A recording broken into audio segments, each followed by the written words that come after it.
Good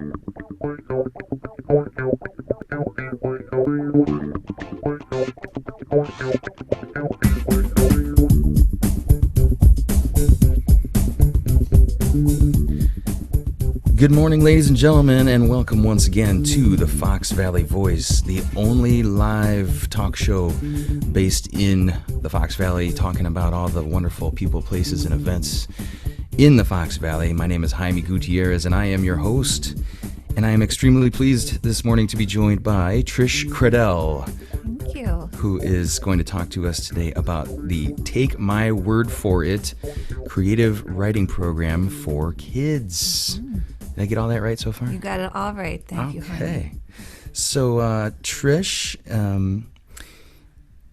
as a lot of discussions this time of year start, it's really cold out. It's very cold out. We're done with February. Yeah. So if anyone can just help us along and just push the button for spring, that would be great. That would be good. So Trish, this is the first time you and I are meeting and actually talking face to face. Yes. We did exchange a few emails. Yeah. And the good folks at Waterline Writers referred you to me, and that is Ann Vigu and Kevin Moriarty. And so thank you to them for getting this going. And also, if you are listening and watching and you'd like to submit your questions and comments, please feel free to do so. You can interact with us on our Facebook page at facebook.com/Fox Valley Voice. And if you're watching us on YouTube, just feel free to comment underneath the video, and we'll go ahead and address those as they come in. But so let's figure out who you are first, and then we are going to jump into the Take My Word For It program. So tell me a little bit about you, Trish. Okay, great. So we, as I was saying to you, Jaime, we've been here in Illinois for about 10 years, moved here from Philadelphia, the Pittsburgh area, so getting used to still the cold winters here in Illinois. It doesn't seem to end. Mm-hmm. But my background is in technical writing. So I have a master's in education and was doing technical writing, but have a great love of reading and kids, and that's how I got started in the Take My Word For It program. Oh. What is the favorite piece of technical writing that you ever created? Well, in my technical writing, I used to do a lot of sales training. So my favorite technical writing, a training program I wrote about coffee for craft foods. That would be my favorite because that was kind of fun. Okay. I found myself drinking more coffee than usual, learning more about the beans. It was very fun. So it was kind of a like an entire, like this is the whole process of the coffee. Right. This is the process, and then it was written for sales people who were selling the coffee. So this was product knowledge. Exactly, product knowledge. So, but that was a fun product to write about. Yeah. Yeah. Excellent. A lot better than a computer or software. Yeah, because it gets really highly technical with the jargon and all that. Much prefer the coffee. Yeah. A little more applicable to your life, right? Exactly. Yeah. Indeed. Especially as one's writing and drinking coffee to stay focused, right? Yeah. All right. So you have an education and technical writing background. Now, during that time, did you also partake in any creative writing? I myself have not partaken in any creative writing, but as we were talking, we have a 13-year-old son, and he loves to write and loves to read, and I love to read. That's one of my passionate hobbies. So while I don't translate that to the written word for myself, I really appreciate creative writing and new authors and new books and new styles and children's literature as well. Mm-hmm. And what is your favorite, if you had to pick a favorite genre for your reading, what do you have one? I would say historical English novels. Okay, like the classics? Some of the classics, and then some, novels, but everything that takes place in England, I have a true love. But yeah, I'd say probably the classics. Okay. Jane Austen, one of my favorites. All right. So yeah. Personally, I would like to read more. I'm kind of a slow reader, so it takes me a while to get through books. But I like nonfiction, like stuff that I can actually learn from. So, a lot of history. No, not necessarily history. More like business philosophy almost. Oh yeah. I don't know why, but really get into that kind of there's a guy named Jim Collins who writes about companies and why and how they succeed and why they fail and things like that. So. Oh, that's very interesting. And those are nice. You can take a little chunk at a time and read and digest it, especially in February, right? Yes. For your coffee. Yes. Read a chapter. It's all good. I might need to get my hands on your coffee I know. manifesto. So, okay, so your son is 13 and he's a bit of a writer. Yeah, he loves to write and he especially loves to read. Okay. So, he's really passionate too about just exploring different types of books, and that helped me to just create more of a real interest in children's reading and writing. Mm-hmm. So, and now that he's 13, I don't have a chance as much with your kids that are a little younger to have a play at the schools. Middle school, you're kind of don't get as much of an involvement. So with this program, it's really great to be more involved with kids in writing and reading. So let's get into the Take My Word For It program. I did a little looking around online, and it seems like it's a program that's based out of California. That's correct. The founding director, Sandra Hall, she is based in California, and that's where the program started. And basically, as a mom with her kids in school, she really felt like her children weren't getting the chance to explore the creative side in writing. That in school, there just isn't the time for teachers to be able to give kids that outlet to write creatively and explore that inner voice. So she came up with this curriculum, Take My Word For It, to bring into schools, mainly in after-school enrichment programs, to give kids a chance to explore writing as an art, just as we explore artistic talents or music, things like that, to really give children a chance before they get into high school to be able to write and learn to write creatively. Yeah.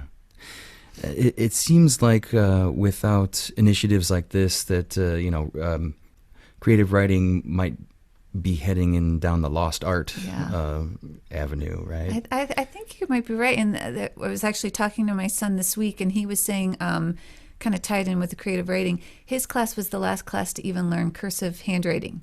Mm-hmm. So kind of along with that line, things are just becoming more standardized and whatnot. And, there's a lot that teachers have on their plates to get through, and with Common Core and things like that. There's only so many hours in the day. There's only so many hours in the day. And I had met with a past teacher who taught my son, and she said, teachers try as much as they can to give kids different ways to explore, but the fact is you've got to get through the curriculum within the school, so there just aren't enough hours in the day. Yeah. So then tell me how you became affiliated with the Take My Word For It program. Actually, through Waterline. A friend of mine is an artist at Water Street Studios, and she had seen and heard about the opportunity with Take My Word For It through Waterline, which is a writing group for adults, obviously based out of Water Street Studios. And I thought, wow, what a great chance for me to be able to take my passion for reading and writing and children and kind of combine it and help bring this program that was started in California and has since spread to Virginia and Massachusetts, now to the Chicago area. Okay. So, I heard about it through Waterline. Excellent. And we certainly would like to give a shout out. We already talked about Waterline at the beginning of the show, but also Water Street Studios. Lots of fun things going on there. So check them out, waterstreetstudios.com. So the Take My Word For It program, walk us through, say my son, he's 10. Okay. And so say, I was watching some crazy show on YouTube and I heard about this program, and great. How can I get him involved? Yeah, how does it work? Well, there's a couple of different ways. Another shout out to Water Street. There's currently going to be a class being held at Water Street, but typically the program is a 6 to 10 week program, and it's a theme-based curriculum. So we've got lots of different themes for kids to be able to explore. For example, one class is called What a Mystery. So if a kid wants to take a look at, how do you write a great mystery? What's a red herring? How do you do a whodunit? We've got a class for that. We've got a secrets class, which is writing and exploring what would you do if you had a secret decoder ring? What if you could create a secret identity? Who would you be? So we've got these kid-tested curriculum that, kids can really dive into their imaginations but still have a structure. So during each week, each session is about an hour long. Kids have a chance through the instructor. And with our instructors, the trained teachers typically are pursuing an MFA, a Master's of Fine Arts, in creative writing, or are elementary teachers in a previous life. So they're really combining their passion of kids and writing together in the classroom. So the kids have a chance to do a writing activity. And then the really fun thing at the end of the 10-week program or 6-week program or 8-week program is we have a salon-style reading. So the kids have been working on their writing piece throughout the curriculum, and then they have a chance to get up in front, whether it's a mic or just standing, and invite their family and friends and share their reading in a safe and supported environment. So that's really the key for them to be able to share their work in their imagination and be safe and supported. So. That's fun. Yeah, it's really fun. And the things they write are amazing. What kind of age ranges are we talking about here? So typically the classes are offered for elementary school children, so grades 3 through 5. And then we have some programs also for older kids, for middle schoolers up to 14. So at Water Street Studios, for example, the classes that we're offering, we're dividing into 2 groups. We've got 8 through 11-year-olds that are grouped into one session, and then for older kids who would like to pursue their interest, a class for 12 to 14-year-olds. Okay. That's a good good mix, right? A good spread. Right. And I think I saw that you've got some programs that are starting up really soon here, right? That's right. We actually have a class that's starting at Water Street this Thursday. So that will run for 6 weeks on Thursdays in the afternoon. So the 8 through the 11-year-olds first from 4 to 5, and then 5:15 to 6:15 for the second age group, 12 to 14. Okay. And those classes will continue through the spring. And how do we sign up for those classes? WaterStreetStudios.com, and there is a link on their webpage for classes and for children's classes. And the Take My Word for It is listed in those. You have all the answers, don't you? I do. I'm working on it. It's nice to have all the answers for once. Yeah. All right. So you said that you've got some examples of some work that you might want to share. And then there was another question I wanted to ask. Are there kids? You said that at the end of each session, there's a chance for kids to get up and actually read their writings. Right. Are there kids that don't want to do that? That's a really good question. And I mentioned that this class is so wonderful because there are kids that maybe might be reluctant writers, and there are kids that are really enthusiastic writers. So the program really addresses both style of child. So we may have a child who can't wait to get up and present their information and their reading to the class, and then you have a child who might be very reluctant. So there are different ways that we can work with that. One, the teacher could read the student's work, or maybe the child would feel comfortable reading a paragraph and then somebody else could take over. Or we could post their writing with their permission on our blog, so they would have a chance to see their work published, but maybe not, if they're not comfortable getting up and speaking. So, and the teacher, student to teacher ratio is really nice because, max is 12 students in a class with one teacher. So the teacher really has the time to work one-on-one with a child and help coax and help them feel comfortable and again, safe. Excellent. So, yeah. Excuse me. And one other thing, Jamie, too, that we're working on before I share the work is obviously we're going to have the classes at Water Street, which we're really excited about. But the other thing that we're working on is getting the program into schools in the Fox Valley area. So, for example, your children's elementary school, a lot of times schools have after-school enrichment programs that as parents we can sign up our children for which is great because they're in the school environment already, and then they can go to an after-school activity.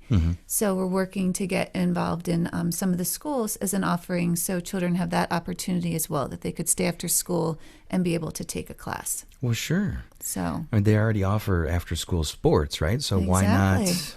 Why not? Again, everybody, some kids like arts and sports, some arts. So, yeah, give them different options. Yes, it's all about giving them options. Absolutely. Excellent. Okay, let's see. Yeah, I'm curious to find out what's going on here with the... Okay. Now, we don't have to identify these writers if you don't want to. I'll just give a first name. This one is by Charlotte. Okay. And in this activity, the students were asked to write about an original alarm clock that could wake them up no matter what. And this is what Charlotte, and I thought to myself, this would have been really nice to have this morning on a cold February morning. So Charlotte says, the alarm clock I'd make would be a solar-powered little metal box with a handle, with a clock on the front. Here's how it works. When it's time to get up, the alarm clock stops time in a little bubble around you until you wake up. Then it plays soothing music and extends soft arms that massage your feet to help you get up and out of bed. It clothes you in what you want to wear. Then the box opens to reveal a hot breakfast that is different every morning.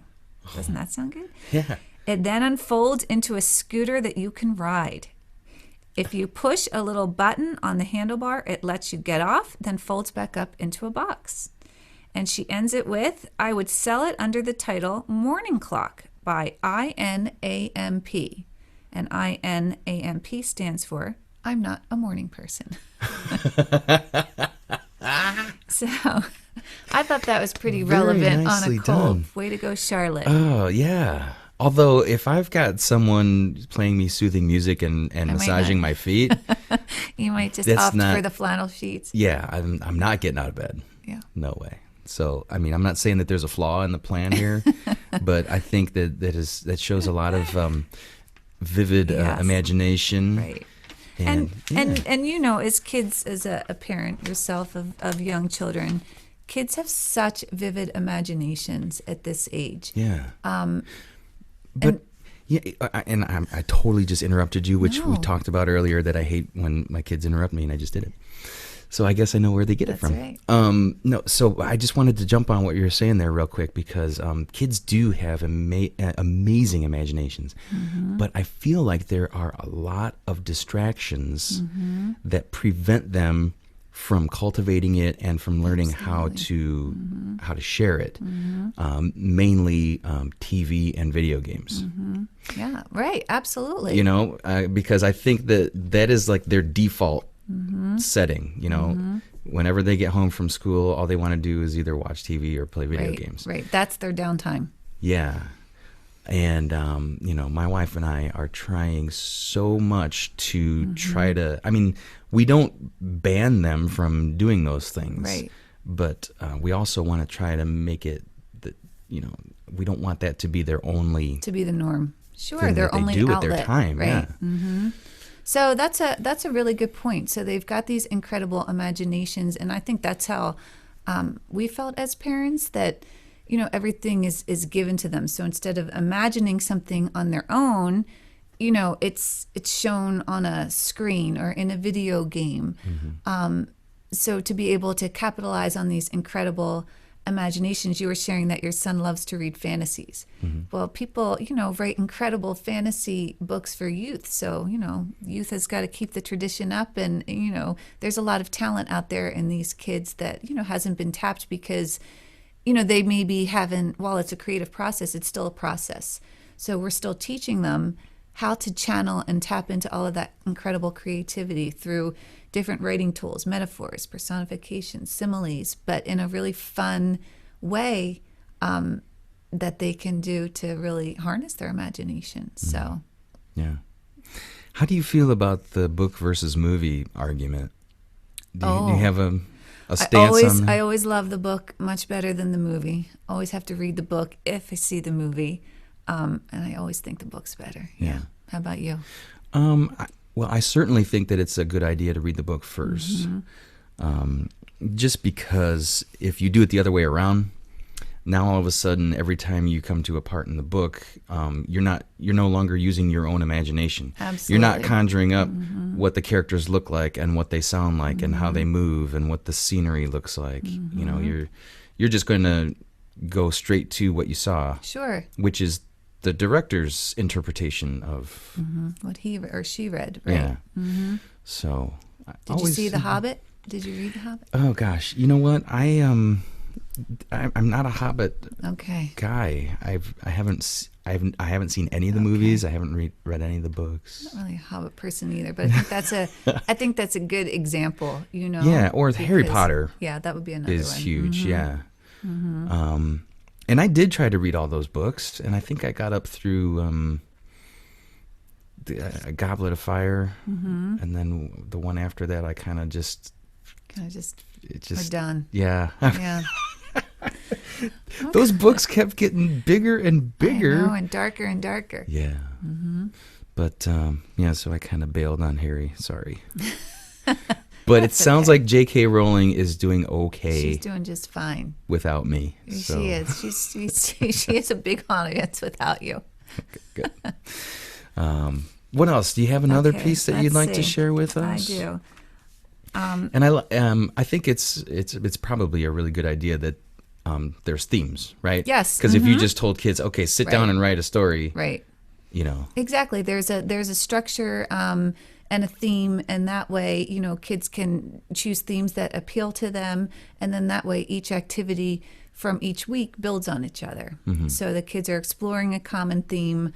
Again, whether it's secrets, in the first week they're writing a secret recipe for becoming invisible, and then the next week they're writing about their secret identity, and then the third week they're writing about their secret decoder ring. So each kind of feeds into each other. And they're not extremely long.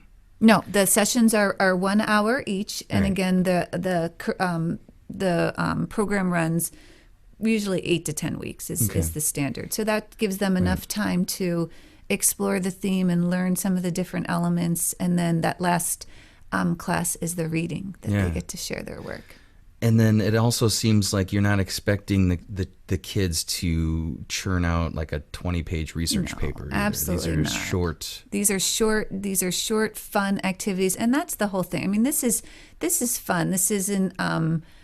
Again, we work with both reluctant and enthusiastic writers. So if you've got a kid who maybe isn't as excited about writing, you know, by making it fun, just like anything, they really are able to get engaged.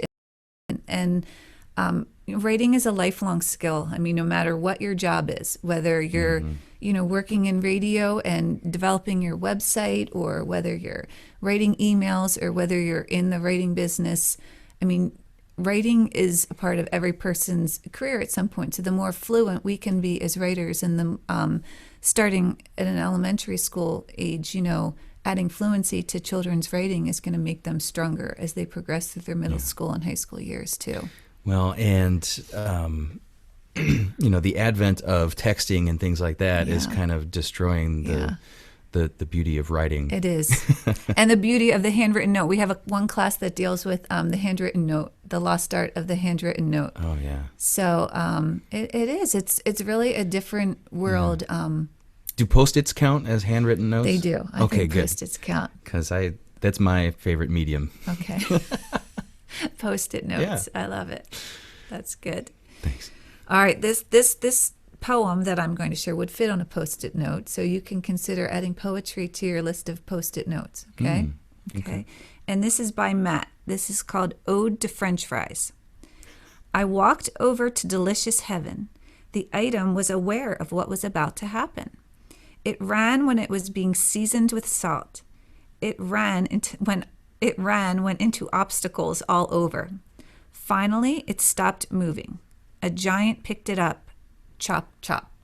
So I thought that was cute. Yes. Okay. So we've got a poet. He created a runaway French fry. He did, which is fairly imaginative.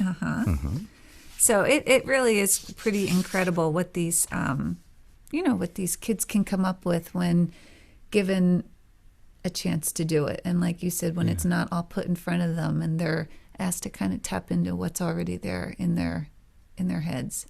Have you secretly tried to do some of these assignments? I actually have secretly tried to do, and they're really, really fun. I mean, this and another reason why I got involved in this is my son would have loved this when he was in elementary school. In middle school, as you'll soon find, it's a crazy how busy they get. Mm-hmm. Whether it's after school stuff or sports or just the homework, etc. You're driving all over. So for kids to be able in elementary school to have a safe place to be able to, work on a skill and do something creative and something of their own, I think it's pretty amazing. So, and hopefully they'll take this and, obviously you don't have to be signed up in a class to do this. So hopefully, you give them a couple of tools and some ideas, and then they can just absolutely write their own stuff, right. And I think as parents, in learning more about the Common Core and things like that, rating, at least for 8th grade now, it's interesting to see how it's progressed through 5th grade, where your son currently is, through 6th, 7th. I mean, rating is becoming more and more prevalent in school. Each year they're asked to write more. Even it's amazing to me in science how much they're writing and how many essays they're writing. So the fact is that kids are being asked to write and transfer their writing skills from language arts to science and to social studies.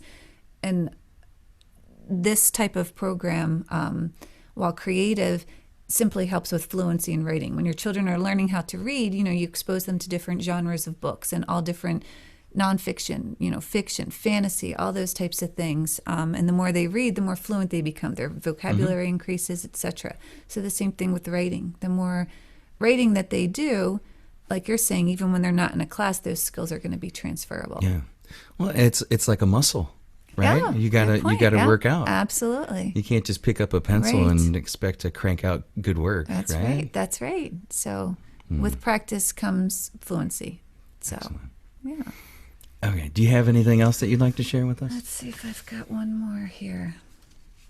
And I picked some shorter ones. So this is another poem, which I liked. I thought was kind of clever, and it's in the handwritten. So if I stumble here a little bit, but this was about secrets. I thought this was pretty clever. My secret is made from enchanted books covered with pickles, lettuce, and tomatoes.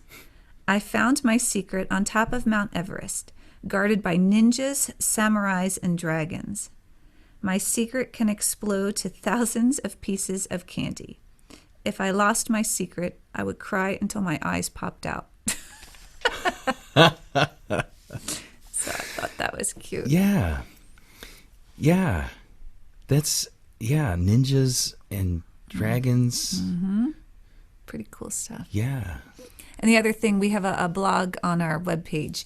So with permission, we're able to, post so the young authors can see themselves with their reading or see their work published on and that's a big sense of pride and accomplishment as well. Yeah. So. That is really good stuff. It is good stuff. Yeah, see that? Your children could be taking a class to tap into their imagination and their very own school, hopefully in the near future, or at Water Street Studios. Yeah. Okay. He could become the next Rick Riordan. You never know. Yeah. I'm certainly gonna ask him if he's interested, and I better ask him soon though, because Thursday is the next. That's right, Thursday. We've got to push for Thursday, okay. So we'd love to see as many kids in the Fox Valley area there. Would be great. I'll just tell him, listen, take your time, but hurry up. We got to figure out if you want to do this. There you go. All right, so let's recap what we've learned here. The Take My Word For It. I kept messing up the name of the program because my wife asked me, now what are you guys talking about today? And I'm like, I think it's the Tell Me What I Want to Know, but that's not. You're close. Yeah. No. So take my word for it. You can sign up for classes that are coming up very soon here at Water Street Studios. Go to waterstreetstudios.com, and on the left-hand side, click on classes. Correct. Okay. And then children's classes. Yeah. Mm-hmm. And this is for ages 8 to 11 and ages 12 to 14. Okay. So if you have a child, or you have a niece or a nephew or grandchild or a neighbor, whatever, get them involved. Tell them to shut the TV off. That's right. Grab Close a pencil. the iPad. Yeah. Grab a pencil and a notebook. And start writing. That's right. Excellent. So Trish Kredell. Yes. I'd like to thank you very much for joining me today. Thank you so much for having me, Jaime. Let me know if there's anything else that we can do for you to help you spread the good word, and hopefully we'll have some fun. You know what? We should do something with that last class. Where the kids get up and read. Maybe we should record some of those. Oh my gosh, that would be really fun. So let's maybe touch base again on that, and we'll see if we could do something like that. Love it. Okay. Thanks, Jaime. Thank you, Trish, and thank you to everyone who watched and listened today. And make sure that you send us your feedback, send us your ideas, because that's how we found Trish. Is someone said, hey, you need to talk about this. So if you know somebody or are aware of an organization or event that deserves some promotion, go ahead and get a hold of me. You can find me on Facebook at facebook.com/Fox Valley Voice, and on YouTube as well, Fox Valley Voice. Those are probably the best ways to get a hold of me. I'm on Twitter. I tweet every once in a while. Every once in a while. Okay. Are you? No, I don't. Do you Twitter? I'm not a Twitterer. No, I have to admit. Post-it notes are. There you go. Stick with those. Yeah. Oh, no pun intended, right? Stick with the Post-it notes. So, okay, and thank you very much to the friends of our show. That is Drendel and Jansen's Law Group in Batavia. Also Neighbors Magazines, Downtown Auroran Magazine, and Bureau Gravity. You can find all their information in the description of this video. And I will be back next week.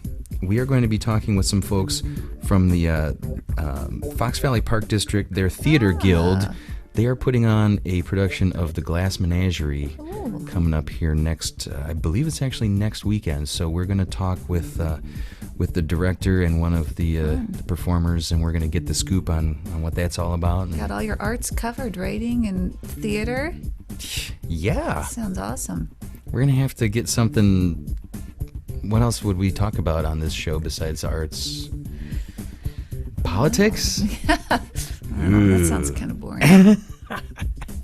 So anyway, well, we'll wait to hear back from our listeners. We'll see what they want to talk about. But thank you so much for listening and watching to the Fox Valley Voice, and we'll see you next time.